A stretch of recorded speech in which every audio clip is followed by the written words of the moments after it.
Hello সবাইকে, আমি সম্ভাবনা। আর আজকে আমরা আমাদের পরমাণুর গঠনের 9th লেকচার করব। ঠিক আছে, এর আগে আমরা কি করলাম? এর আগের দিন আমরা কক্ষ আর কক্ষকের মধ্যে কি কি সিমিলারিটিস আছে, ডিফারেন্স আছে, কোনটাকে আমরা কক্ষ বলছি, কোন জিনিসটাকে আমরা কক্ষক বলছি, সেই জিনিসটা আমরা বোঝার চেষ্টা করলাম। তারপর আমরা কক্ষ, উপকক্ষ, কক্ষক এই জিনিসগুলোকে দেখলাম। তারপরে আমরা কি করলাম? আমরা তোমার যে প্রত্যেকটা যে কক্ষ, সেই কক্ষের আমরা আকারগুলোকে করলাম, তাই না? আমরা কক্ষের আকারগুলোকে করলাম। এস অক্ষের আকার কিরকম হচ্ছে, পি এর আকার কিরকম হচ্ছে, ডি এর আকার কিরকম হচ্ছে, এই জিনিসগুলোকে আমরা দেখলাম। আচ্ছা, তার আগে যেটা আমরা একটা করে এসেছিলাম, সেটা হচ্ছে কোয়ান্টাম নাম্বার, রাইট? যে এন, এল, এম, এস, যে চারটে কোয়ান্টাম নাম্বার আছে, সেটা দিয়ে আমরা একটা ইলেকট্রনের তোমার অবস্থানটা একটা পরমাণুর মধ্যে যে বলতে পারছি, সেই জিনিসগুলো আজ আমরা করে এসেছি। এরপরে যে জিনিসটা আমরা করব, সেটা আজকে আমরা করব আফবাউয়ের প্রিন্সিপাল। খুব ইম্পর্ট্যান্ট একটা প্রিন্সিপাল, সেই প্রিন্সিপালটা আমরা আজকে বোঝার চেষ্টা করব। তার সাথে আমরা যেটা করব, আমরা হুমস রুল করব। ঠিক আছে, আমরা হুমস রুল করব। কিছু কোয়েশ্চেন আমরা আজকে করার ট্রাই করব।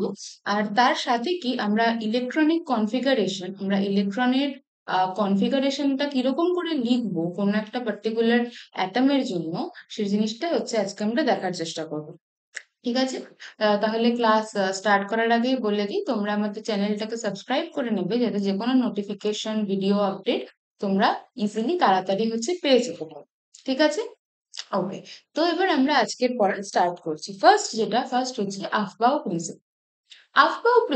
আফবাও প্রিন্সিপাল বোঝার আগে, ধরো যখন আমরা তোমার পরমাণুর গঠন করছিলাম, পরমাণুর গঠনের তোমার যখন আমরা পোরের প্রিন্সিপাল বা রাদারফোর্ডের প্রিন্সিপাল পড়ছিলাম একদম ফার্স্টের দিকে, তখন আমরা কি বলেছিলাম যে কোনো একটা কক্ষে, তখন তো আমরা কক্ষ, উপকক্ষ এগুলোর সিস্টেম জানতাম না। কক্ষ হচ্ছে মেন, যেটা ইলেকট্রনকে যেটা নিউক্লিয়াসকে কেন্দ্র করে যে ইলেকট্রনটা ঘুরছে, সেটা মেন কক্ষ। কক্ষ কিছু উপকক্ষে বিভক্ত হয়, আর উপকক্ষ কি হয়, কক্ষকে বিভক্ত হচ্ছে। ঠিক আছে, তো এরকম করে যেভাবে আলাদা আলাদা করে আমাদের যে ইলেকট্রন গুলো, সেই ইলেকট্রন গুলো তোমার একটা নিউক্লিয়াসকে কেন্দ্র করে আবর্তিত হতে পারছে। ঠিক আছে, এবার যখন এই জিনিসটাই আমরা ফার্স্টে করছিলাম, যখন আমরা জানতাম না উপকক্ষ বা কক্ষকের কথা, তখন আমরা কি জেনেছিলাম যে যেই নিউক্লিয়াসকে কেন্দ্র করে যে ইলেকট্রনটা ঘুরবে, সেই ইলেকট্রনটা কি হবে, ফার্স্টে যেটা হবে, যেটা বোর যখন বলেছিলেন যে প্রথমে একটা নিম্ন শক্তি স্তর হবে, তাই না? বোর কি বলেছিলেন?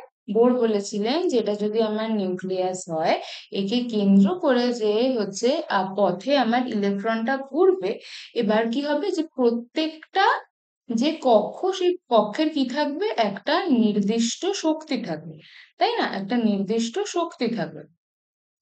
আর কি বলেছিলেন, যে নির্দিষ্ট শক্তি একটা কক্ষের তোমার থাকবে, সেই নির্দিষ্ট শক্তি স্তরে যে ইলেকট্রনটা থাকবে, তার শক্তিও সেটাই হবে, যেটা ওই কক্ষের শক্তি হবে। আর কি, যে প্রথমে এই যেটা নিচের 1 নম্বরে যে কক্ষটা, এটা ফুলফিল না হওয়া পর্যন্ত, এটা ভর্তি না হওয়া পর্যন্ত কিন্তু 2 নম্বর শক্তি স্তরে আমাদের এনার্জি যাবে না। আর কি বলে বলা হয়েছিল, যে যেটা নিউক্লিয়াসের যত কাছে থাকছে, যেটা নিউক্লিয়াসের যেই কক্ষটা যত কাছে থাকছে, তার শক্তিটা কি হচ্ছে, তত কম হচ্ছে। যত স্তর বাড়তে থাকবে, তত শক্তি কি হবে, বাড়তে থাকবে। ধরো এটা যদি 1 নম্বর, 2 নম্বর হয়, এটা 3 নম্বর স্তর, 4 নম্বর স্তর, 5 নম্বর স্তর, তাহলে এনার্জিটা কি হবে, এনার্জি যেটা 1 নম্বরের এনার্জি, সেটা ছোট হবে কার থেকে, 2 নম্বরের থেকে। কার এনার্জি ছোট হবে কার থেকে, 3 নম্বরের থেকে। তার ছোট হবে কার থেকে, 4 নম্বরের। তাই না? এই জিনিসটা আমরা ফার্স্টে করেছিলাম।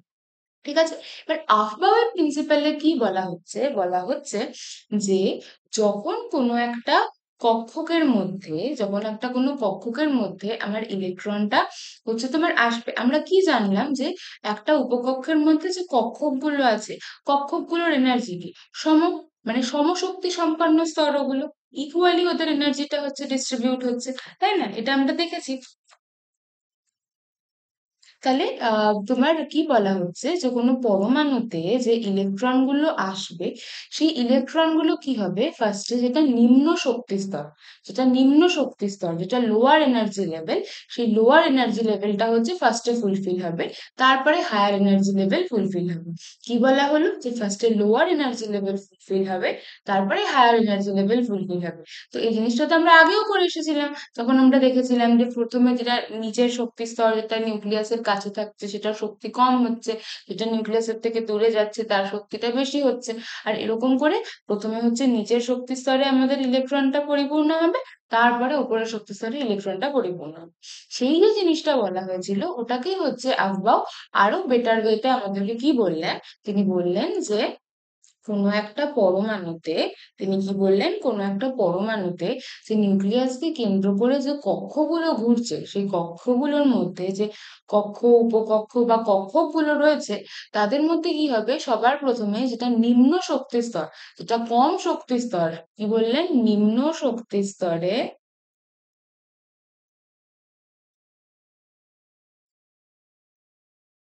নিম্ন শক্তি স্তরে প্রথমে ইলেকট্রন প্রবেশ করবে, সেটি পরিপূর্ণ হলে,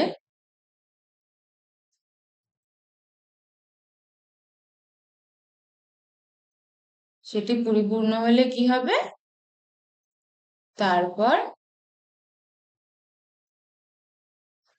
উচ্চ শক্তি স্তরে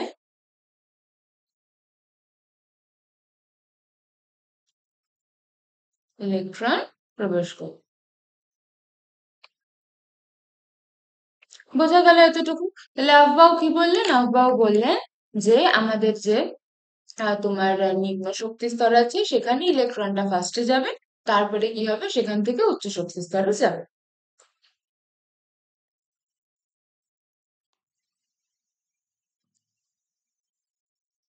এবার কি, আর এটার সাথে যেটা খুব ইম্পর্টেন্ট সেটা হচ্ছে সেই শক্তি স্তরটা যখন পরিপূর্ণ হবে, নিম্ন শক্তি স্তরটা যদি আমার মানে অপরিপূর্ণ থাকে তাহলে কিন্তু উচ্চ শক্তি স্তরে যেতে পারবে না। যেমন ধরো আমরা আগের দিন কি পড়েছি যে আমাদের যেটা তোমার এস অরবিটালে আমরা আগের দিন ইলেকট্রন কনফিগারেশন, মানে তোমার কোন অরবিটালে কটা ইলেকট্রন থাকবে আমরা দেখা শিখলাম। তো সেখান থেকে আমরা কি দেখেছিলাম যে এস অরবিটালে কটা ইলেকট্রন থাকবে, দুটো ইলেকট্রন থাকবে। পি তে কটা থাকবে, ছটা। বা ধরো যদি আমার এস এর পরে পি থাকে তাহলে যদি আমার এস এর দুটো ইলেকট্রন ফিল্ড আপ না হয় তাহলে কিন্তু আমার পি তে ইলেকট্রন যেতে পারবে না।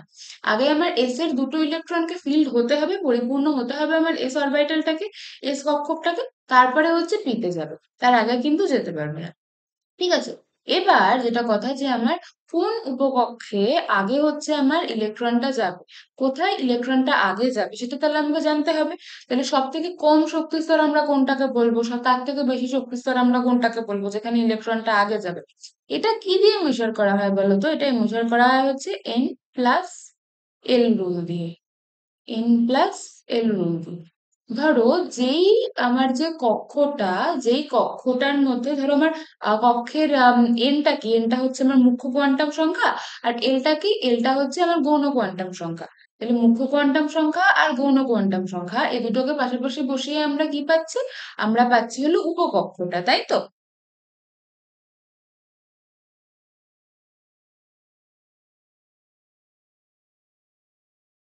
এটা থেকে আমরা কি পাচ্ছি, উপকক্ষটা পাচ্ছি।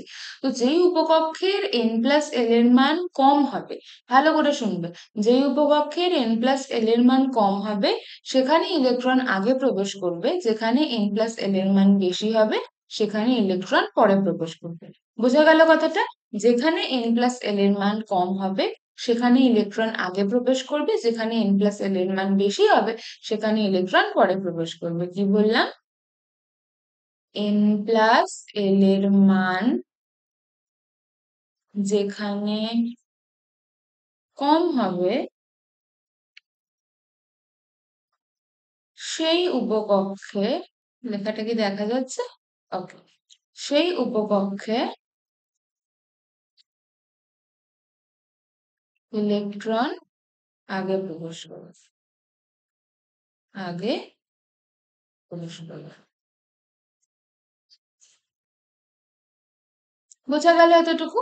আচ্ছা, এবার যদি ধরো আমার এরকম থাকে যে দুটো আমার তোমার এসে আছে, দুটো উপকক্ষ আছে, যার n প্লাস এল এর মানটা হচ্ছে সমান, যার n প্লাস এল এর মানটা সমান। যেমন ধরো আমরা ধরো নিলাম তোমার, আচ্ছা আগে আমরা n প্লাস এল এর যদি বলি, ধরো আমরা নিলাম তোমার আহ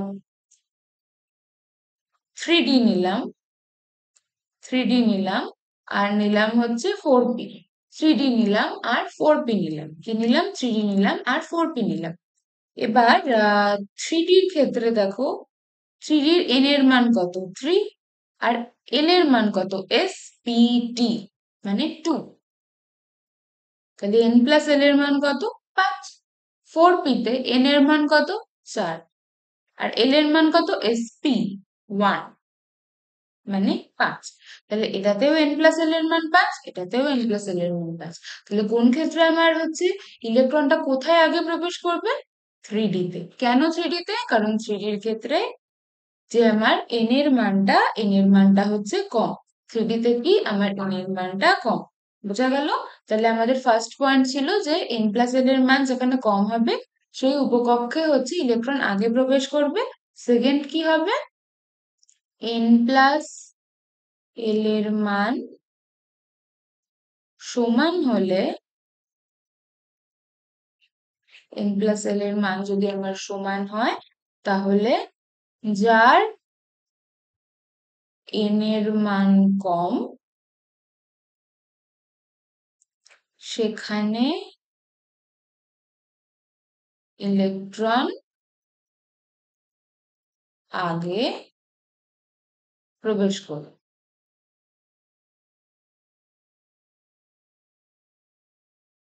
বোঝা যাচ্ছে কথাটা?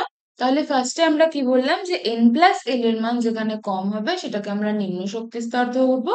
সেই নিম্ন শক্তি স্তর যখন পূর্ণ হয়ে যাবে তখন হচ্ছে উচ্চ শক্তি স্তরে আমার ইলেকট্রন যাবে। আর দুটো যদি উপকক্ষের ক্ষেত্রে আমার n প্লাস এল এর মান সমান হয়, তখন আমরা কি করব, যেটার n এর মান কম, সেই n এর মান যেটার কম সেখানে ইলেকট্রন আগে প্রবেশ করবে, পরে হচ্ছে অন্য কোথাও ইলেকট্রন প্রবেশ করবে। যেমন ধরো যদি আমরা, আচ্ছা যদি আমরা বলি, এক মিনিট,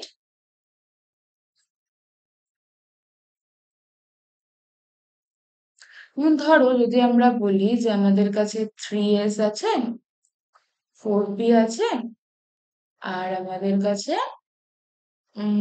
ধরো 4d আছে। ঠিক আছে, 3s আছে, 4p আছে, 4d আছে।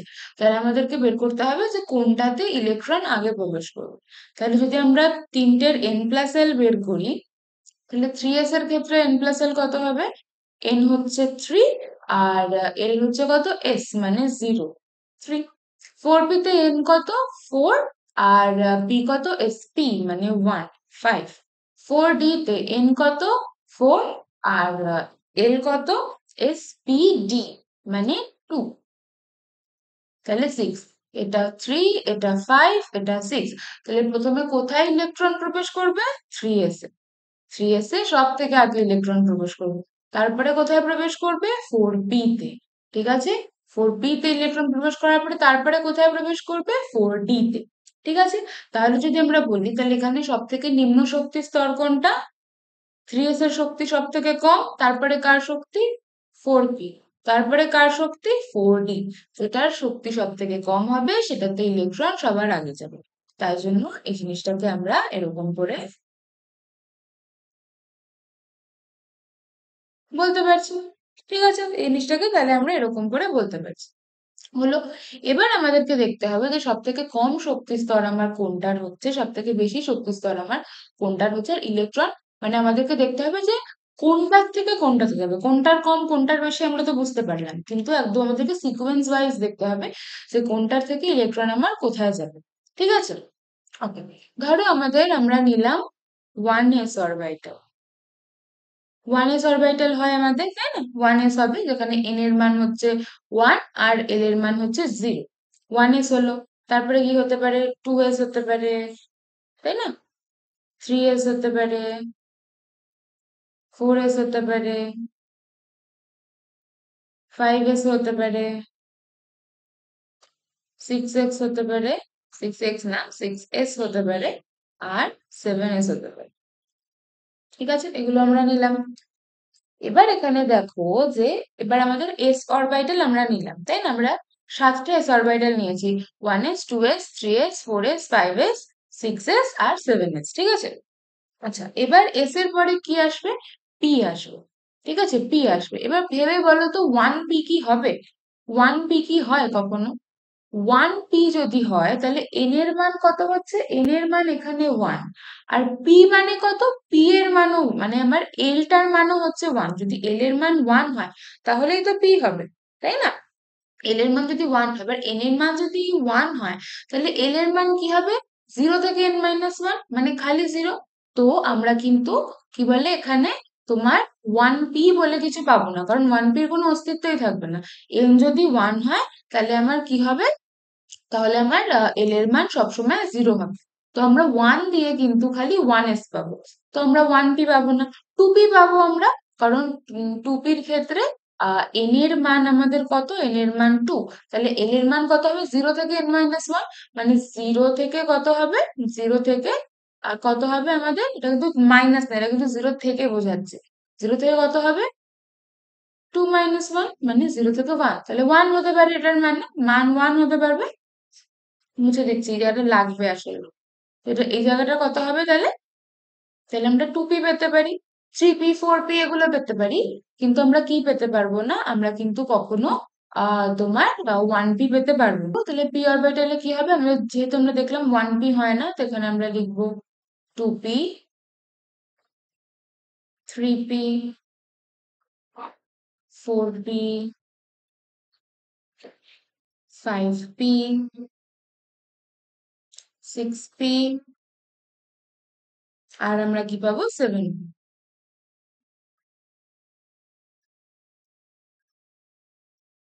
বোঝা গেল? এবার আমাদের এস হলো, পি হলো, এবার আমরা ডি নিয়ে কাজ করবো, তাই না? এবার আমরা ডি নিয়ে কাজ করবো। এবার ধরো আমাদের কি 1d হবে? 1d কি হবে? n এর মান 1, আর এখানে d এর মান কত? d মানে l এর মান কত? l এর মান হচ্ছে 2।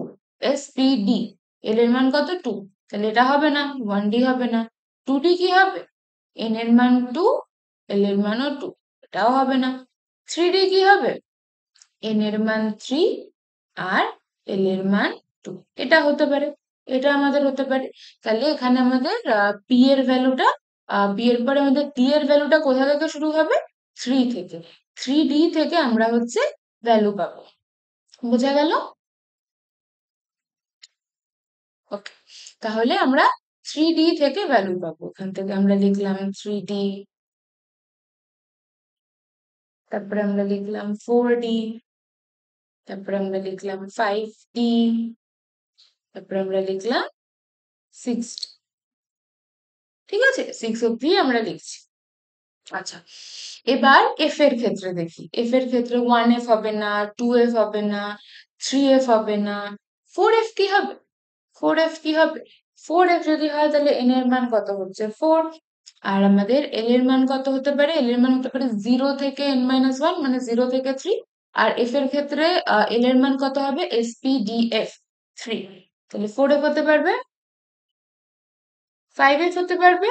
n এর মান হচ্ছে 5, l এর মান কত? 3। তাহলে 5f হতে পারবে। তাহলে এখানে আমরা লিখে দিলাম 4f, এবার আমরা লিখে দিলাম 5f। ঠিক আছে, এতদূর বোঝা গেল যে আমরা কিরকম করে আমাদের অরবিটাল গুলোকে সাজাতে পারছি, কিরকম করে আমরা আমাদের অরবিটাল গুলোকে সাজাতে পারছি। বোঝা গেল? আচ্ছা, এবার আমরা যেটা করব, আমরা দেখব যে কোনটার মধ্যে আমাদের আগে ইলেকট্রনটা প্রবেশ করবে, কোনটার মধ্যে পরে প্রবেশ করবে। ঠিক আছে, তাহলে এবার আমরা এখানে দাগ টানবো, এরকম একটা কোনাকুনি দাগ টানবো, এরকম ধরো তোমার বেঁকা বেঁকা দাগ টানবো। এবার সেই দাগের যে রেখাটা, সেই রেখাটা যেরকম ভাবে যাবে সেরকম করে সেই অরবিটাল গুলোতে আমাদের ইলেকট্রনটা ফার্স্টে যাবে। তারপরে যেই অরবিটাল গুলো পরের দিকে আসবে সেগুলোতে ইলেকট্রনটা পরে যাবে। যেটাতে ইলেকট্রনটা হচ্ছে ফার্স্টে যাবে সেটা তাহলে কি হবে? সেটার শক্তি স্তরটা কম হবে, আর যেটাতে পরের দিকে যাবে সেটার কি হবে? সেটার শক্তি স্তরটা আমাদের, সেটার শক্তি স্তরটা তখন বেশি হয়ে যাবে। বোঝা গেল? ওকে, আচ্ছা, তাহলে ফার্স্টে কি হচ্ছে? ফার্স্টে হচ্ছে আমাদের এখান দিয়ে যাচ্ছে 1s দিয়ে গেল, 1s দিয়ে গেল। ওকে, তারপরে এখান দিয়ে 2s দিয়ে গেল। হুম, তারপরে এখান দিয়ে কি হচ্ছে, 3s দিয়ে গেল, 3s বলছি, 2p দিয়ে গেল, 2pর পর এখান দিয়ে 3s দিয়ে গেল। ওকে, এবার এখান দিয়ে দেখো এটা ঘুরছে, ঘুরে কোথা দিয়ে গেল, 3p দিয়ে গেল। এবার এখান দিয়ে এটা এদিকে যায় না, এদিক দিয়ে ঘুরছে, দেখো 3pটাকে যাচ্ছে, এবার 3p দিয়ে গিয়ে কি হলো, 4s দিয়ে গেল। ঠিক আছে, এবার 4s দিয়ে যাওয়ার পরে আবার এদিক দিয়ে যাচ্ছে, গিয়ে কোথা দিয়ে যাচ্ছে দেখো, 3d দিয়ে যাচ্ছে, 3d দিয়ে গেল। ঠিক আছে, আবার এদিক দিয়ে ব্যাক করছে, এবার দেখো 4p দিয়ে গেল, 4p দিয়ে গেল।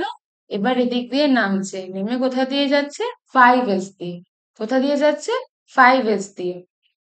ওকে, 4p গেল, 4pর পরে 5s দিয়ে, আবার এদিক দিয়ে ঘুরবে, এদিক দিয়ে ঘুরবে, কোথা দিয়ে গেল, 4d। 4d দিয়ে গেল। এবার এখান থেকে আবার ঘুরছে, আবার ঘুরছে, ঘুরে কোথা দিয়ে গেল, 5p।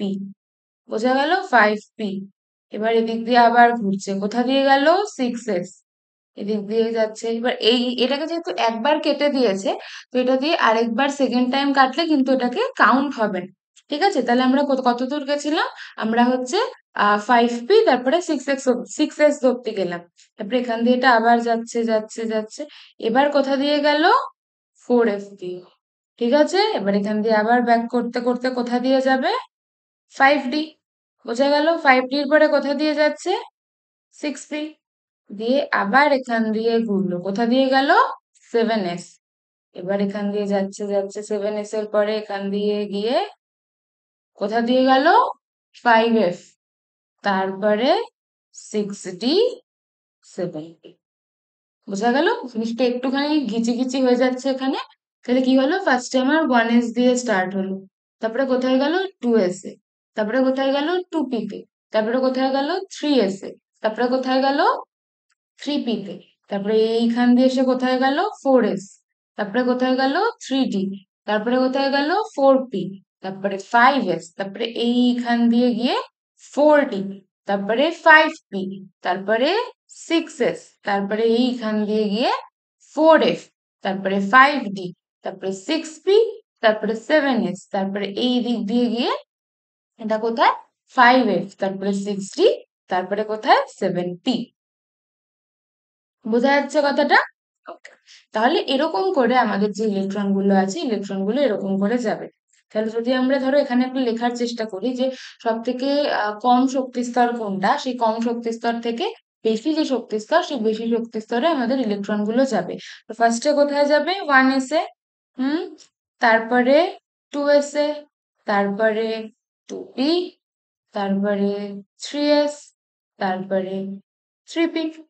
বোঝা গেল? ওকে, তারপরে নিজে করছি। 3p পরে কোথায় যাচ্ছে দেখো, 3p পরে যাচ্ছে 4s এ, 3p পরে কোথায় যাচ্ছে, 4s এ। বোঝা যাচ্ছে কথাগুলো? আচ্ছা, 4s এর পরে দেখো, 4s এর পরে কোথায় গেল, 3d, 4s এর পরে কোথায় চলে গেল, 3d চলে গেল। বোঝা গেল? ওকে, এবার 3d এর পরে কোথায় যাচ্ছে দেখো, 3d কোথায় গেল, 3d, 3d এর পরে কোথায় যাচ্ছে, 4p, 4p। ঠিক আছে, 3d এর পরে কোথায় গেল, 4p, তারপরটা এখানে লিখছি। 4p এর পরে কোথায় গেল, 5s, 5s এর পরে কোথায় গেল, এই যে 5s এর পরে এখানে 4d, 4d এর পরে কোথায় গেল, 4d এর পরে গেল হচ্ছে 5p, তারপরে 5p এর পরে কোথায় আসলো, 6s। ক্লিয়ার? 6s এর পরে কোথায় যাচ্ছে, 6s এর পরে দেখো এইখানে আসলো, এই যে 6s এর পরে কোথায় গেল, 4f, 4f এর পরে কোথায় গেল, 4f এর পরে 5d, 5d এর পরে 6p, 6p এর পরে 7s। বোঝা যাচ্ছে, হ্যাঁ, 7s, তারপরে 7s এর পরে কোথায় গেল, 5f, তারপরে কোথায়, 6d, তারপরে লাস্টে 7p। বোঝা গেল? তো এরকম করে এগুলোকে আমরা সাজাতে পারি। এই যেই অর্ডারটা আমরা এখানে দেখলাম যে প্রথমে 1s, তারপরে 2s, তারপরে 2p, 3s, 3p, 4s, 3d, 4p, 5s, 4d, 5p, 6s, 4f, 5d 6p 7s 5f 6d 7p, এই যে রেশিওটা, এই রেশিও বলছি, এই অর্ডারে হচ্ছে আমাদের ইলেকট্রন গুলো একটা কক্ষ থেকে আরেকটা কক্ষতে যাবে। এখানে 1s যেটা, এর শক্তিটা কি সব থেকে কম, আর এখানে যে 7p তার শক্তিটা কি সব থেকে বেশি। তো এই অর্ডারে আমাদের যে কোনো একটা যে তোমার ইলেকট্রন আছে, সেই ইলেকট্রন মানে তোমার যে কোনো একটা যে পরমাণু আছে, সেই পরমাণুতে কোন কোন উপকক্ষতে কিভাবে করে আমাদের ইলেকট্রন গুলো যাবে, এই রুল দিয়ে যাবে। ঠিক আছে, 1s এর ক্ষেত্রে দেখো, 1s এ n+l এর মান কত, n এর মান 1 আর l এর মান 0 1। 7p তে তোমার n এর মান কত 7 আর l এর মান কত sp 1 মানে 8। তাহলে এখান থেকে এখানে কি হচ্ছে, আমাদের মানটা ক্রমশ বাড়ছে মানটা, সেজন্য কি হচ্ছে আমাদের এরকম করে এই অর্ডারটাকে আমরা সাজাচ্ছি। আর ইলেকট্রন গুলো কি হচ্ছে, ইলেকট্রন গুলো কিন্তু এরকম করেই আমাদের যে তোমার সেগুলো আছে, আমাদের যে উপকক্ষ গুলো আছে তার মধ্যে হচ্ছে এরকম করেই কিন্তু অবস্থান করছে। বোঝা গেল কথাটা? ওকে। এরপরে আমরা যেটা দেখবো, এরপরে আমরা তোমার এই এই যে যেটা আমরা করলাম, এটা দিয়ে আমরা ইলেকট্রনের কনফিগারেশন গুলোও লিখবো, যে কোন ইলেকট্রনের কনফিগারেশন আমরা কিরকম করে বলতে পারি, কিরকম করে বুঝতে পারি, এই জিনিসটা আমরা এরপরে এই জিনিসটা দিয়েই আবার কিন্তু করবো। ঠিক আছে, ওকে। এবার ধরো যে এবার যে জিনিসটা আমরা করব, সেটা আমরা করব হচ্ছে হুমস রুল। এবার আমরা যেটা করব সেটা হচ্ছে হুমস রুল। আচ্ছা, এর আগের দিন যখন আমরা এস পি ডি কক্ষ পড়ছিলাম, তখন আমরা কি বললাম, যে এস অরবিটাল যেটা হয়, এস অরবিটালটা কি হয়, একটা অরবিটাল হয়, তাই না? এবার পি তে কি থাকে, পি উপকক্ষে তিনটে কক্ষ থাকে, একটা কি পি এক্স, একটা পি ওয়াই, একটা পি জেড। ঠিক আছে, আর ডি তে কি থাকে, ডি উপকক্ষে পাঁচটা অরবিটাল থাকে, 1 2 3 4 5। একটা কি ডি এক্স ওয়াই, একটা কি ডি ওয়াই জেড, একটা ডি এক্স জেড, একটা d x square minus y square, আর একটা কি ডি জেড স্কোয়ার। এই যে পাঁচটা, এই পাঁচটা হচ্ছে আমাদের এফ, এফ বলছি ডি অরবিটালে এই পাঁচটা থাকে। আর এফ এ কটা থাকে, এফ এ সাতটা। ঠিক আছে, এবার আমি সেখানে একটা কথা বলেছিলাম, আবার বলে দিচ্ছি। কি বলেছিলাম, যে এই যে শক্তি স্তরগুলো, এই যে শক্তি স্তরগুলো, যে কক্ষকগুলো, এগুলোর কি, এগুলোর শক্তি সমান, এগুলোর কি শক্তি সমান। ঠিক আছে, হুমস রুলে কি বলে, যে আমার কোনো একটা যে উপকক্ষ, সেই উপকক্ষে যে সম শক্তি সম্পন্ন স্তরগুলো আছে, মানে কি, ডিএক্স পিওয়াই পিজেড, এগুলো কি সমশক্তি সম্পন্ন স্তর, dx y dy z dx z dx square minus y square dz square, এগুলো কি, এগুলো আমার সমশক্তি সম্পন্ন স্তর। কি বলছে, যে আমার কোনো একটা উপকক্ষে কক্ষগুলোতে যখন ইলেকট্রন দ্বারা কক্ষগুলো পরিপূর্ণ হবে, তো প্রথমে কি হবে, প্রথমে আমার যে কক্ষগুলো, সেই কক্ষগুলো যতগুলো আমার ইলেকট্রন আছে, সেই ইলেকট্রন গুলো দিয়ে আমার কক্ষটা আগে হাফ ফিল্ড হবে, মানে অর্ধপূর্ণ হবে। অর্ধপূর্ণ হওয়ার পরে যদি আমার কাছে ইলেকট্রন বেঁচে থাকে, তাহলে তখন পরিপূর্ণ হবে, তার আগে না। মানে ধরো আমি কি বলতে চাচ্ছি, এটা ধরো আমাদের একটা পি অরবিটাল আছে, তাই না? এবার এই পি অরবিটালে আমরা কি বলছি, যে চারটে ইলেকট্রন আছে। ঠিক আছে, চারটে ইলেকট্রন আছে। তো চারটে ইলেকট্রন কিন্তু কখনোই এরকম করে বিন্যস্ত হবে না। চারটে ইলেকট্রন কিন্তু কখনোই এরকম করে বিন্যস্ত হবে না। কি বলা হলো, যে প্রথমে কি হবে, প্রথমে আমাদের যে কক্ষটা, প্রথমে আমাদের কক্ষগুলোতে কি হবে, ইলেকট্রন দ্বারা আগে অর্ধপূর্ণ হবে। অর্ধপূর্ণ হওয়ার পরে যদি ইলেকট্রন থাকে, তাহলে পরিপূর্ণ হবে। কটা ইলেকট্রন আছে বললাম, চারটে। তো প্রথমে কি হবে, একটা, দুটো, তিনটে, অর্ধপূর্ণ হয়ে গেল, তারপরে পরিপূর্ণ হবে চারটে। ক্লিয়ার? এছাড়াও আরেকটা কি কথা বলা হলো যে যখন আমার ইলেকট্রনটা অর্ধপূর্ণ অবস্থায় থাকবে, বা যখন অর্ধপূর্ণ হচ্ছে এরকম অবস্থায় থাকবে, তখন প্রত্যেকটা ইলেকট্রনের ঘূর্ণন কিন্তু এক হবে। মানে জিনিসটা ধরো, যদি আমরা বলি যে এটা আমাদের পি অরবিটাল, তাহলে যদি আমি বলি চারটা ইলেকট্রন, তাহলে চারটে ইলেকট্রন কিন্তু কখনোই একটা, দুটো, তিনটে, চারটে এরকম করে হবে না। প্রথমে যখন ইলেকট্রনটা ভর্তি হবে, তখন কি হবে, তখন প্রত্যেকটা যে আমার কক্ষক আছে সেই কক্ষকে যে ইলেকট্রন গুলো থাকবে সেই ইলেকট্রন গুলোর কি হবে, সেই প্রত্যেকটা ইলেকট্রনের তখন কি হবে, ঘূর্ণনটা সমান হবে, ঘূর্ণনটা সমান হবে। এবার যদি আমি বলি যে আমার 5টা ইলেকট্রন আছে, 5টা ইলেকট্রন আছে, তাহলে তখন কি হবে, যদি আমি বলি 5টা ইলেকট্রন আছে তাহলে তখন কি হবে, প্রথমে অর্ধপূর্ণ হতে যাবে, একটা, দুটো, তিনটে, তারপরে কি হলো, চারটে, পাঁচটা। মানে প্রথম প্রথম দিকে আমার ইলেকট্রন গুলোর ঘূর্ণন যা হবে, পরে আমি ঘূর্ণনটাকে চেঞ্জ করে দেব। কিন্তু প্রথমে হুমস রুলে কি বলা হলো, ফার্স্ট যেটা বলা হলো যে প্রথমে সমশক্তি সম্পন্ন যে স্তর, সমশক্তি সম্পন্ন স্তরগুলো আগে হচ্ছে হাফ ফিল্ড হবে, যেটাকে আমরা বলি হাফ ফিল্ড হয়, মানে অর্ধপূর্ণ হবে। অর্ধপূর্ণ যখন হবে তখন প্রত্যেকটা ইলেকট্রনের কি হবে, ঘূর্ণনটা একই দিকে হবে। অর্ধপূর্ণ হওয়ার পরে তারপরে যদি ইলেকট্রন থাকে তারপরে আমরা ইলেকট্রন বসাবো, আর সেগুলোর কি হবে, সেগুলোর ঘূর্ণনও এক হবে। মানে প্রথমগুলোর ঘূর্ণন যদি আমার প্লাস হাফ হয় আমার এস এর মানটা, তাহলে পরের ঘূর্ণন গুলো কি হবে, মাইনাস হাফ হবে। বোঝা গেল? তো এরকম করে কি হয়, আমরা ইলেকট্রন গুলোকে সাজাতে পারি। যেমন ধরো যদি আমরা এস অরবিটালে বলি, তাহলে এস অরবিটালে আমার কটা ইলেকট্রন থাকতে পারছে, দুটো। তাহলে প্রথমে হাফ ফিল্ড হবে, তারপরে ফুল ফিল্ড হবে। যদি আমরা পি এর কথা বলি তাহলে প্রথমে হাফ ফিল্ড হবে, মানে একটা, দুটো, তিনটে, তারপরে ফুল ফিল্ড হবে, একটা, দুটো, তিনটে। আর এদিকে দেখো হাফ ফিল্ড হওয়ার সময় প্রত্যেকটার ঘূর্ণনটা কি হবে, সমান হবে। ঠিক আছে, এবার যদি আমরা ডি এর ক্ষেত্রে বলি, তাহলে এই সবগুলো কিন্তু শক্তি স্তর সমান, তাহলে এটা কি হবে, একটা, দুটো, তিনটে, চারটে, পাঁচটা, হয়ে গেল। এবার উল্টো হবে, একটা, দুটো, তিনটে, চারটে, প্রথমে অর্ধপূর্ণ হলো তারপরে পরিপূর্ণ হয়ে গেল। বোঝা গেল কথাটা? এখানে কি এস এর শক্তি স্তরটা আলাদা, পি এরটা আলাদা, ডি এরটা আলাদা। তো প্রথমে এস টা ভর্তি হবে, তারপরে পি টা হবে, তারপরে ডি টা হবে। কিন্তু সেটা কিন্তু এখানে এন মাইনাস এল রুল যেটা আমরা আগে পড়ে আসলাম, সেরকম করে এটাকে আমরা ভর্তি করব। আর কি হবে, হুমস রুল কি বলছে, প্রথমে হচ্ছে আমার কক্ষকগুলো অর্ধপূর্ণ হবে, অর্ধপূর্ণ হওয়ার সময় আমাদের প্রত্যেকটা ইলেকট্রনের ঘূর্ণন কি হবে, একই দিকে হবে। তারপরে কি হবে, তারপরে যেটা হবে সেটা হচ্ছে অর্ধপূর্ণ হয়ে যাওয়ার পর তখন পরিপূর্ণ হতে যখন যাবে, তখন আগে যে ইলেকট্রনের ঘূর্ণন ছিল তার বিপরীত ঘূর্ণন হচ্ছে পরের ইলেকট্রন গুলোর হবে। বোঝা গেল এতটুকু? ওকে। এবার আমরা আরেকটা খুব ইন্টারেস্টিং জিনিস করব, সেটা হচ্ছে আমরা ইলেকট্রনের কনফিগারেশন লিখবো, ইলেকট্রনের কনফিগারেশন লিখবো। আমরা কি জানি যে আমাদের যে তোমার পর্যায় সারণী রয়েছে, এটা আমরা পরের চ্যাপ্টারে আরো বেটার ওয়েতে পর্যায় সারণীই পড়বো আমরা। তো পর্যায় সারণীতে কি হয়, আমাদের যে পরমাণু ক্রমাঙ্ক আছে, সেই পরমাণু ক্রমাঙ্ক দিয়ে হচ্ছে আমাদেরকে পরমাণু ক্রমাঙ্ক দিয়ে আমাদেরকে ইসে সাজাতে হয়, আমাদের পর্যায় সারণী সাজাতে হয়।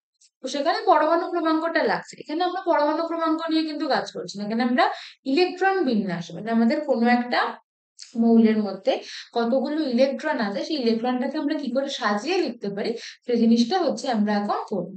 ঠিক আছে, প্রথমেই আমাদের দেওয়া আছে হলো হাইড্রোজেন। হাইড্রোজেনের ইলেকট্রন সংখ্যা কটা, একটা। তাহলে হাইড্রোজেনের যদি আমরা তোমার ইলেকট্রন বিন্যাস লিখতে চাই, ইলেকট্রন বিন্যাস লিখতে চাই, তাহলে প্রথমে আমরা দেখো পড়েছি, প্রথমে কোন স্তর আছে, 1s। প্রথমে কোন স্তর আছে, 1s আছে। তাহলে প্রথমে কি থাকবে, 1s স্তর থাকবে। 1s স্তরে কটা ইলেকট্রন আছে, একটা। এটাকে আমরা বলবো 1s1। ক্লিয়ার? যেই যতগুলো ইলেকট্রন থাকবে সেটাকে আমরা ওপরে লিখব, যতগুলো ইলেকট্রন থাকবে সেটাকে আমরা ওপরে লিখব। বোঝা গেল? তাহলে এটা হলো আমার হাইড্রোজেনের ইলেকট্রন বিন্যাস। এবার কি আসছে, হিলিয়াম। তাহলে ফার্স্ট স্তর কি থাকবে, 1s। এস অরবিটালে কটা ইলেকট্রন থাকতে পারে আমরা জানি, দুটো ইলেকট্রন থাকতে পারে। হিলিয়ামের কটা ইলেকট্রন আছে, দুটো, তাহলে কি হবে, 1s2। হয়ে গেল, পরিপূর্ণ হয়ে গেল। এই দেখো 1s আছে, আমরা কি বললাম, 1s এ কটা, এস এ কটা ইলেকট্রন থাকতে পারে, দুটো। তো 1s1, 1s2। এবার হচ্ছে লিথিয়াম। লিথিয়ামে কটা আছে ইলেকট্রন, তিনটে। তাহলে কি হবে, তিনটে ইলেকট্রন। এস এ তো দুটো ইলেকট্রন থাকতেই পারবে, তাহলে আমরা কি লিখবো, 1s।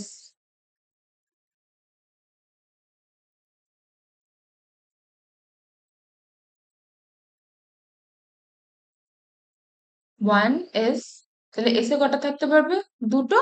1s2 হয়ে গেল, 1s2 হয়ে গেল। 1s এর পরে কোথায় যাবে ইলেকট্রন, দেখে দেখে করবো আমরা, ঠিক আছে। 1s এর পরে কোথায় হবে, 2s এ। দেখে দেখে করবে, ভুল করবে না। 1s2, তারপরে কি হবে, 2s1। s অরবিটালে সবসময় দুটো করে ইলেকট্রন থাকতে পারে। তার মানে এই 1s এও যেমন দুটো ইলেকট্রন থাকতে পারবে, 2s এও কটা ইলেকট্রন থাকতে পারবে? দুটো। কিন্তু লিথিয়ামের ক্ষেত্রে যেহেতু তিনটে ইলেকট্রন আছে, তাহলে এটা কি হবে? 1s2 2s1। বোঝা গেল? এবার কি আসছে? বেরিলিয়াম। বেরিলিয়ামে কটা ইলেকট্রন আছে? চারটে। তাহলে কি হবে? 1s2, দুটো ইলেকট্রন হয়ে গেল। এখানে কি হবে? 2s2, দুটো ইলেকট্রন হয়ে গেল। এবার আসছে কি? বোরন। বোরনে কটা ইলেকট্রন আছে? পাঁচটে। বোরনে কটা ইলেকট্রন আছে? পাঁচটা ইলেকট্রন আছে। এই পাঁচটা ইলেকট্রনকে আমরা কিরকম করে লিখবো? প্রথমে লিখবো 1s এ কটা থাকতে পারবে?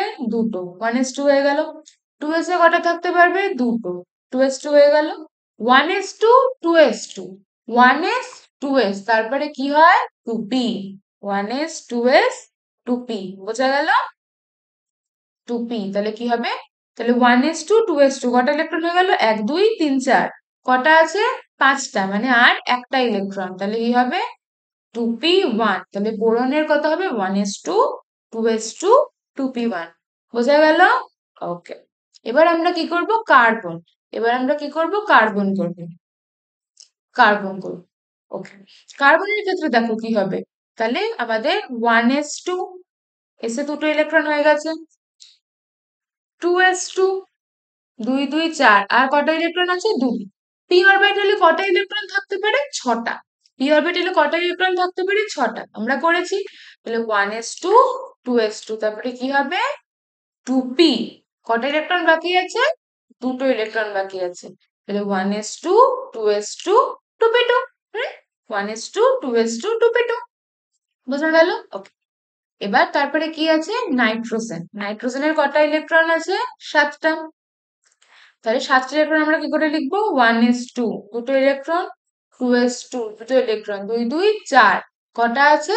সাতটা, মানে আরো তিনটে। তাহলে কি হবে? 2p3। 1s2 2s2 2p2 ছিল এটা কার্বনে, 2p3 বেড়ে গেল। এবার হচ্ছে অক্সিজেন। অক্সিজেনের ক্ষেত্রে কি হবে তাহলে? 1s2 2s2 কি হবে? 2p4। 4 5 6 7 8। বোঝা গেল? এবার হচ্ছে ফ্লুরিন। এবার কি? এবার হচ্ছে ফ্লুরিন। ফ্লুরিনের ক্ষেত্রে কি হবে? নটা ইলেকট্রন। তাহলে 1s2 2s2 2p5, 5 6 7 8। বোঝা গেল? ফ্লুরিনের পরে কি আসছে? নিয়ন। নিয়ন কি? নিয়নকে বলা হয় নিষ্ক্রিয় মৌল। এবার আমরা দেখবো কেন নিষ্ক্রিয় মৌল।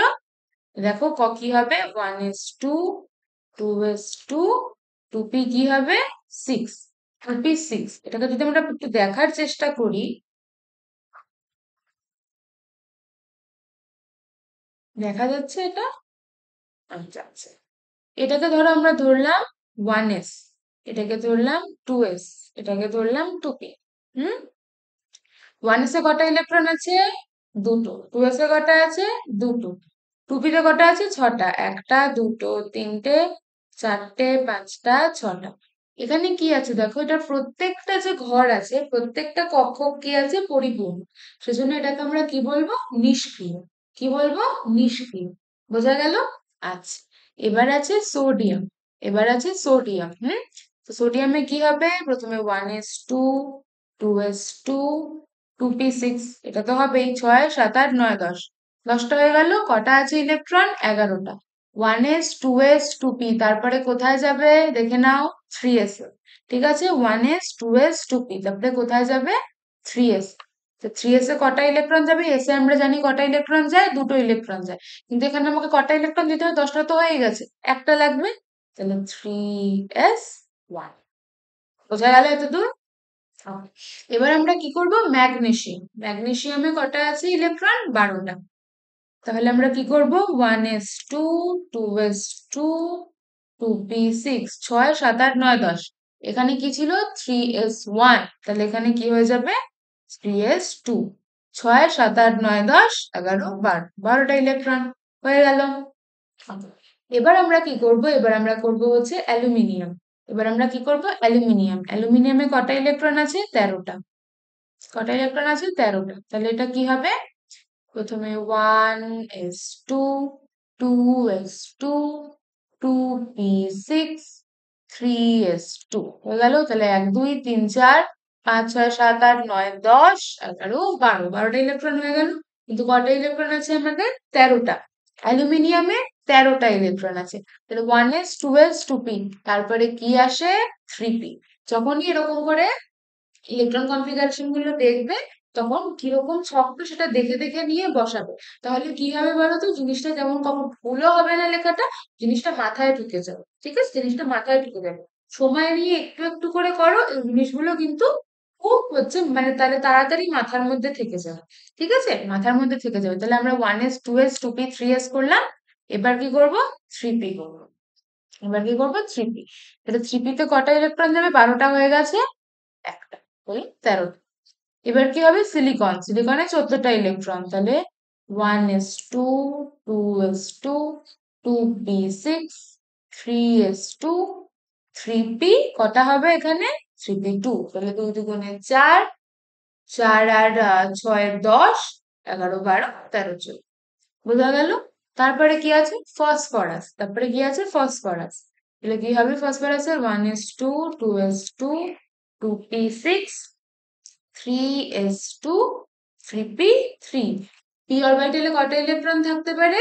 সর্বাধিক 6টা। আর এস এ কটা থাকতে পারে? সর্বাধিক 2টো। বোঝা গেল?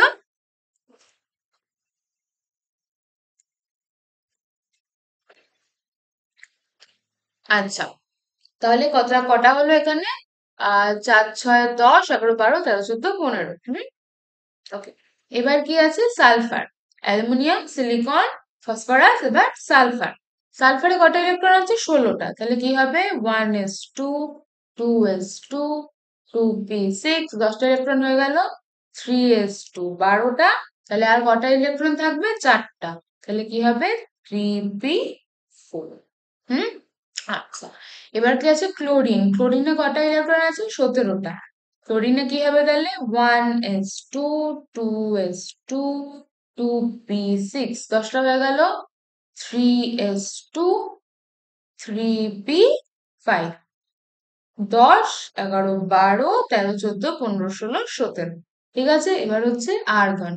1s2 2s2 2p6 3s2 3p6।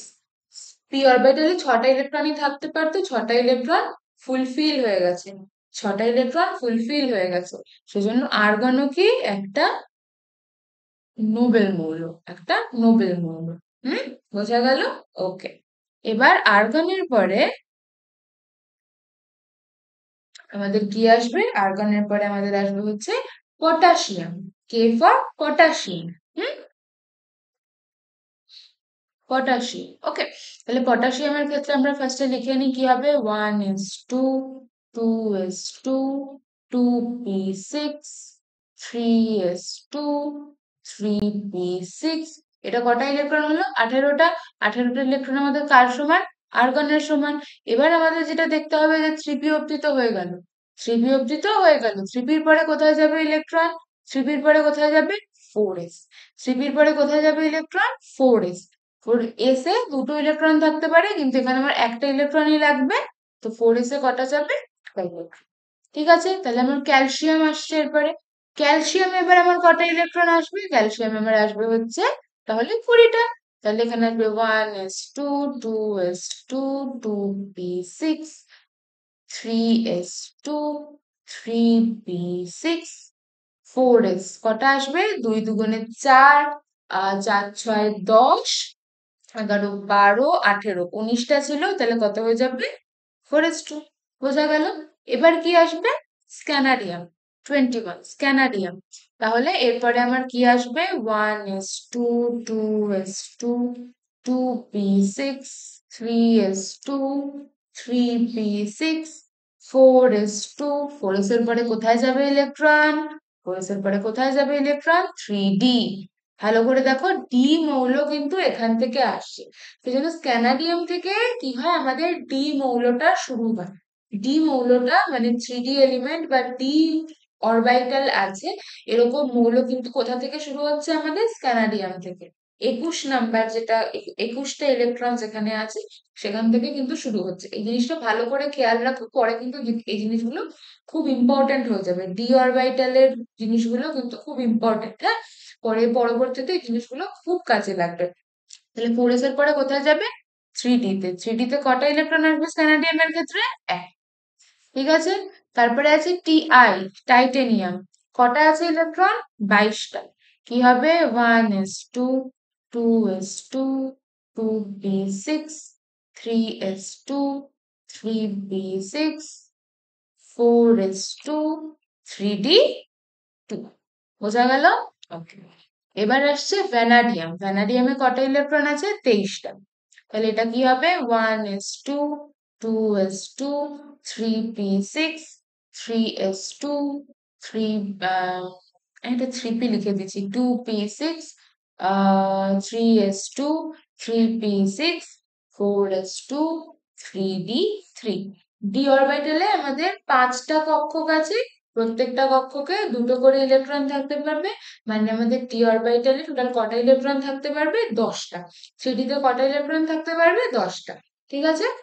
তাহলে ভ্যানাডিয়ামের ক্ষেত্রে কি হয়ে গেল? 1s2, 2s2, 2p6, 3s2, 3p6, 4s2, 3d3। ঠিক আছে? 3d3। এইবার এরপরে যেটা আমরা করব, এটা খুব ইম্পর্টেন্ট, সেটা হচ্ছে ক্রোমিয়াম 24। তাহলে আগেরটা অব্দি দেখো, ভ্যানাডিয়ামে কি আছে? 1s2, 2s2, 2p6, 3s2, 3p6, 4s2, 3d3। তাহলে ক্রোমিয়ামের ক্ষেত্রে কি হওয়া উচিত? 1s2, 2s2, 2p6, 3s2, 3p6, 4s2, 3d4 হওয়া উচিত। 3d4 হওয়া উচিত। কি হওয়া উচিত? আমরা যদি লিখি, হওয়া উচিত হচ্ছে 1s2, 2s2, 2p6, 3s2। তাহলে কটা হলো? 1 2 3 4, 4 6 10, 2 এ 12। এই যে কোথায় গেল? 2 এ 12। তারপরে ভ্যানাডিয়ামের ক্ষেত্রে আমরা কটা ইলেকট্রন দেখলাম? 23টা। তাহলে ক্রোমিয়ামের ক্ষেত্রে আমাদের কটা ইলেকট্রন হবে? আমরা পরপরই বলেছি। তাহলে ক্রোমিয়ামের ক্ষেত্রে আমাদের ইলেকট্রন হবে হচ্ছে 24টা। 24টা হওয়ার ক্ষেত্রে কি হওয়া উচিত ছিল? 3d4 হওয়া উচিত ছিল। তাহলে 1s2, 2s2, 2p6, 3s2, 3p6, 4s2। কটা হলো? 1 2 3 4 10, 11 12, 18 19 20। তাহলে কি হওয়া উচিত ছিল? 3d4 হওয়া উচিত ছিল। কিন্তু এখানেই হচ্ছে এক্সেপশন, 3d4 হয় না। এটা যদি আমরা লিখি তাহলে এটা কি হয়ে যাবে? ভুল হয়ে যাবে। এটা কি হয়? এটা হয় হচ্ছে 1s2, 2s2, 2p6, 3s2, 3p6, 4s1, 3d5। 4s1, 3d5। তার মানে কি? এই যে 4s2টা ছিল, এখান থেকে একটা ইলেকট্রন এখানে চলে গেল। এটা হয়। এবার প্রশ্ন আসতেই পারে, এটা কেন হয়? এটা কেন হয় না? এবার দেখো, আমাদের তাহলে 3p6 অব্দি কোনো অসুবিধা নেই, তো আমরা এখানে 4s আঁকলাম, 5d আঁকলাম। একটা, দুটো, তিনটে, চারটে, পাঁচটা। আমরা কি দেখলাম? যেখানে তাহলে 4s এ ইলেকট্রনটা আগে না গিয়ে কেন হচ্ছে আমাদের 3d তে যাচ্ছে? কেন 3d তে যাচ্ছে ইলেকট্রনটা? কেন 3d তে ইলেকট্রন যাচ্ছে? দেখো, 4s এর ক্ষেত্রে n প্লাস l এ কত হয়? 4। 4s এর ক্ষেত্রে 4s এর ক্ষেত্রে n প্লাস l কত হয়? 4 প্লাস 0, 4। আর 3d এর ক্ষেত্রে কত হয়? 3 প্লাস spd 2, মানে 5। তাহলে প্রথমে কোথায় যাওয়া উচিত ছিল? 4s এ যাওয়া উচিত ছিল, তাই তো? কিন্তু 4s এ এখানে ইলেকট্রনটা না গিয়ে 3d তে কেন যাচ্ছে? দেখো, এটাকে যদি আমরা আমাদের 4s ধরি, এটাকে যদি আমরা 3d ধরি, তাহলে প্রথমে কি ছিল? 4s এর মধ্যে দুটো ইলেকট্রন ছিল। এখানে এখানে কটা ইলেকট্রন? মানে হওয়া কি উচিত ছিল? এখানে দুটো ইলেকট্রন, এখানে একটা, দুটো, তিনটে, চারটে, এটা হওয়া উচিত ছিল। এবার এখানে যেটা কথা, যে থ্রিডি অরবিটাল যেটা, থ্রিডি অরবিটালটা যখন হাফ ফিল্ড হবে, অর্ধপূর্ণ হবে, বা ফুল ফিল্ড হবে, পরিপূর্ণ হবে, তখন সেটা সব থেকে বেশি স্টেবল হয়। তখন সেটা সব থেকে বেশি স্টেবল হয়। এখানে 3d4 যে আছে, এই 3d4 এটা কিন্তু স্টেবল না। এই 3d4টা কিন্তু স্টেবল হয়, তাই না? এটা স্টেবল হয় না। মানে এটাতে যদি এরকম ভাবে ক্রোমিয়ামের ইলেকট্রন বিন্যাসটা থাকতো, তাহলে কিন্তু ক্রোমিয়ামের যে পরমাণুটা সেটা স্টেবলই হতো না। ক্রোমিয়ামের যে পরমাণুটা সেটা কিন্তু তোমার স্থায়িত্বই লাভ করতো না। সেই জন্য কি হয়? সেই জন্য এখান থেকে এটাকে পরিপূর্ণ আমাদেরকে করতেই হবে। যদি এটা পরিপূর্ণ না হয়, তাহলে এরকম মলিকিউল কিন্তু থাকতে পারে না। হাফ ফিল্ড ডি অরবিটাল সবসময় মনে রাখবে, ডি অরবিটাল হাফ ফিল মানে অর্ধপূর্ণ বা পরিপূর্ণ অবস্থায় সবসময় সব থেকে বেশি স্টেবল হয়। এরকম অবস্থায় এগুলো তো রাখা যায় না। তো সেই সময় কি হয়, এখান থেকে একটা ইলেকট্রন, 4s এর থেকে একটা ইলেকট্রন এখানে চলে আসে।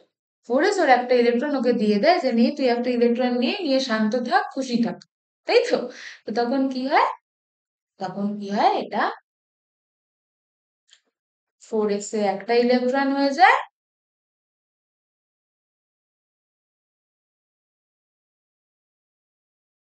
5d তে কটা হয়ে 3d তে কটা হয়ে যায়, 5টা, 5 ইলেকট্রন। ঠিক আছে, সেই জন্য এইটা সব সময় হয় আর এটা কি হয়, হয় না। বোঝা গেল? তাহলে ক্রোমিয়ামের ইলেকট্রন বিন্যাস, এটা কিন্তু পরীক্ষায় চলেও আসতে পারে।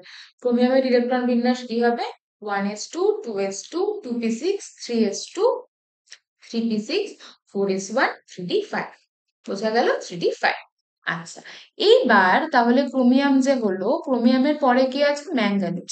ক্রোমিয়ামের পরে আছে ম্যাঙ্গানিজ। এবার একটা জিনিস দেখো, যে এখানে আমার যে 4s যে অরবিটালটা, 4s অরবিটালটা কি আছে, 4s অরবিটালে দুটো ইলেকট্রন থাকতে পারে, কিন্তু কটা ইলেকট্রন আছে, একটা। এবার তাহলে কি এখানে এটা 4s1 3d5 থাকবে ম্যাঙ্গানিজের ক্ষেত্রে, না কি হবে? আচ্ছা, তার আগে আমরা বাকিটুকু লিখে নিই, বাকিটুকু আমরা লিখে নিই। 1s2 2s2 2p6 3s2 3p6 1 2 3 4 10 18টা। আচ্ছা, এই 18টা ইলেকট্রন নিয়ে আমাদের কোনো চাপ নেই। এবার কি বলছে এখানে, এবার বলছে যে এবার যদি 24টা ইলেকট্রন যখন ছিল, তখন তো এখানে এটা কি হয়ে গেল, 4s1 3d5, তাই তো? তাহলে এরপরে যখন আমাদের ক্রোমিয়ামের পরে ম্যাঙ্গানিজ আসবে, তাহলে ইলেকট্রনটা তখন কোথায় আসবে, 4sটা কিন্তু ফাঁকা আছে, 4sটা কিন্তু 3d তে যাতে ফুলফিল হতে পারে সেই জন্যই ওকে একটা ইলেকট্রন, নিজের ইলেকট্রনটা দিয়ে দিয়েছিল, তাই না? ওই জন্য এখন যখন ইলেকট্রনটা আসবে, ইলেকট্রনটা কিন্তু 3d তে যাবে, ইলেকট্রনটা কোথায় যাবে, 4s এ, কারণ 4sটা আমার এখানে হাফ ফিল্ড আছে। তাহলে কি হবে, এটা 4s2 3d5। তাহলে কি হবে, 1 2 4 6 10 12 18 19 20 25। ঠিক আছে, এবার আসবে কি, এফি। এফি মানে আয়রন। তাহলে 1s2 2s2 2p6 3s2 3p6 4s2, এখানে কি আছে 3d5, তাহলে এখানে কি হয়ে যাবে 3d6 হলো। এবার আছে কোবাল্ট। কোবাল্টে কি হবে, 1s2 2s2 2p6 3s2 3p6 4s2 3d7। 3d কি হয়ে যাবে, 7 হয়ে যাবে। এবার কি আছে, nickel. নিকেলে 28টা electron, 1s2 2s2 2p6 3s2 3p6 4s2, কি হয়ে যাবে এটা, 3d8। এবার আসছে কপার। এবার আসছে কপার। আবার দেখো, কপারের ক্ষেত্রে এখানে কি হতে হতে পারে, 1s2 2s2 2p6 3s2 3p6 4s1 3d9। এবার আমাকে এখান থেকে দেখে বলো যে আমরা কি বললাম, ডি কক্ষটা কি থাকবে, যদি অর্ধপূর্ণ বা পরিপূর্ণ থাকে তাহলে সব থেকে বেশি সুস্থিত হবে, স্টেবল হবে। তার থেকে যদি কম থাকে তাহলে কিন্তু স্টেবল হবে না। এবার এখানে এটা 1 করে দিয়েছি না, আচ্ছা, এটা 4s2 3d9 আছে, 4s2 3d9 আছে। এবার যদি 9 থাকে তাহলে কি এটা স্টেবল হবে না।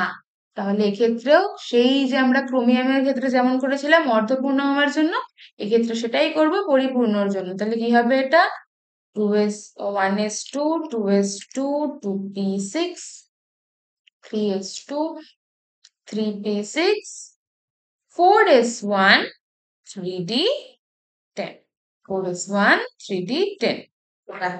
হুম, ক্লিয়ার? এবার লাস্ট হচ্ছে আমাদের জিঙ্ক। জিঙ্কে কটা ইলেকট্রন আছে, 30টা আছে। এখানে দেখে নাও, 2 2 4 6 10 12 18 19 10 29। ঠিক আছে, এবার জিঙ্কের ক্ষেত্রে তাহলে কি হবে, জিঙ্কের ক্ষেত্রে ইলেকট্রনটা তাহলে কোথায় যাবে আমাদের, 4s এ আসবে। ইলেকট্রনটা কোথায় আসবে, 4s এ আসবে। তাহলে কি হবে, এটা 1s2 2s2 2p6 3s2 3p6 4s2 3D 10, 3D 10 মিলিয়ে নাও। 10, 12, 18, 20, 30। ঠিক আছে? তো এই যে 30টা ইলেকট্রন, 30টা যে পরমাণু, এদের ইলেকট্রন বিন্যাসটা তাহলে আমরা দেখলাম, বোঝার চেষ্টা করলাম। ওকে, ওকে।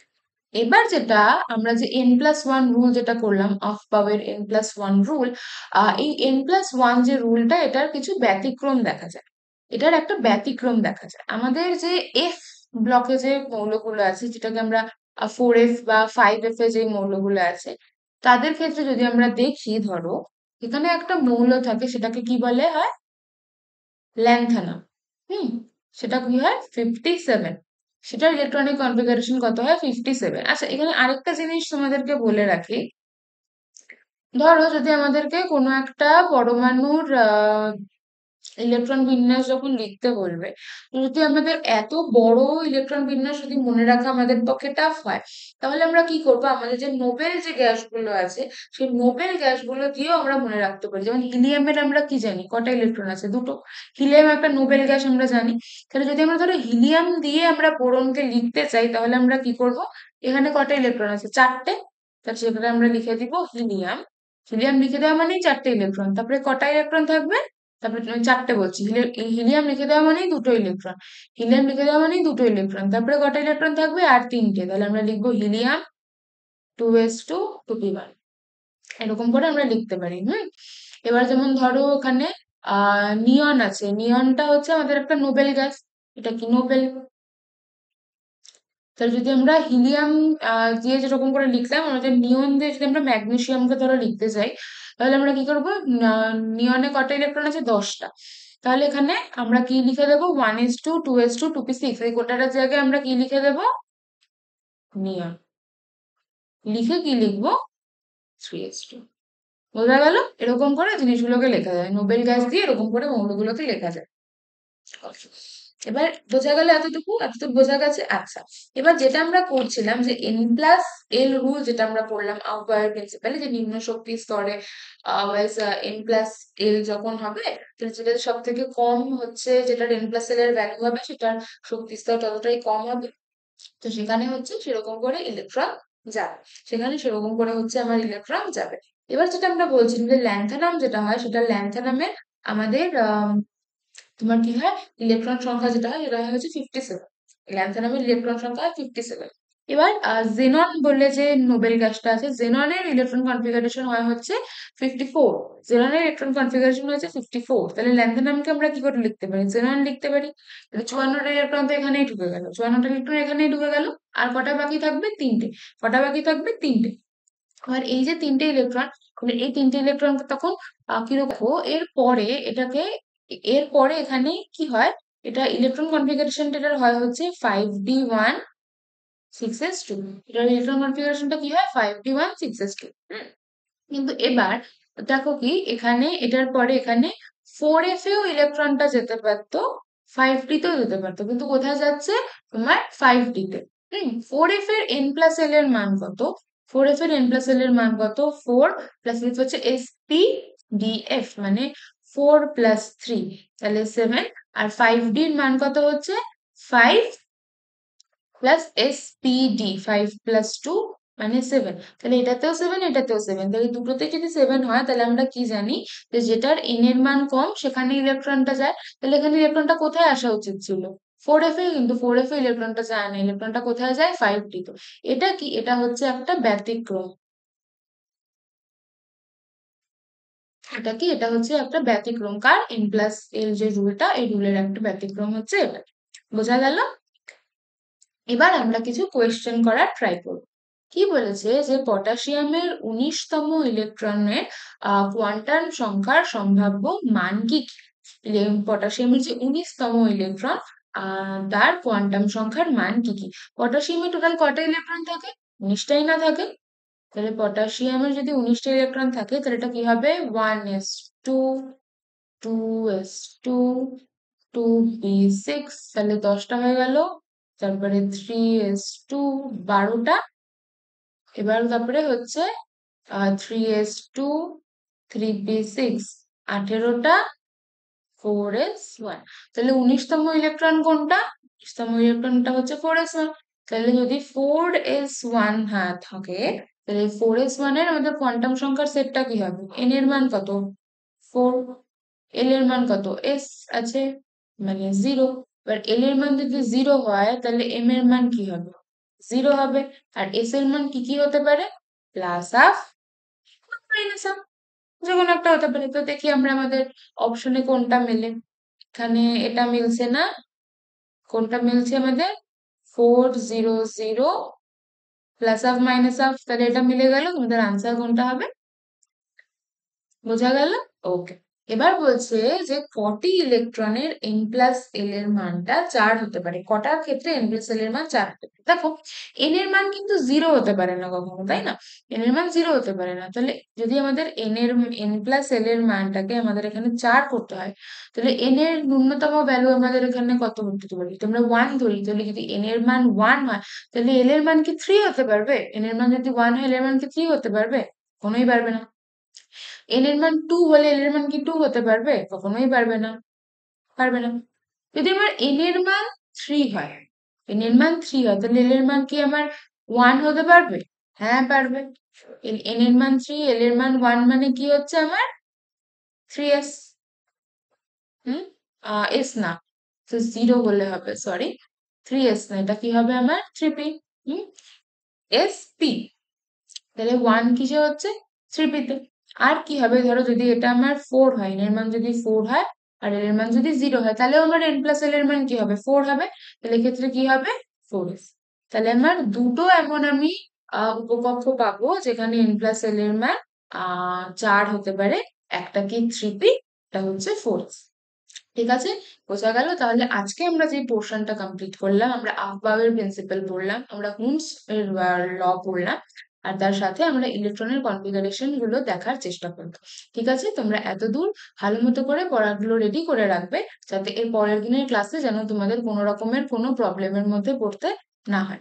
ঠিক আছে, তোমরা চ্যানেলটাকে সাবস্ক্রাইব করে রাখবে, যাতে যে কোনো ধরনের ফার্দার নোটিফিকেশন ভিডিও তোমরা প্রপারলি দেখতে পারো। আর যা যা পড়ানো হচ্ছে সেগুলোকে প্রপারলি ফলো করো।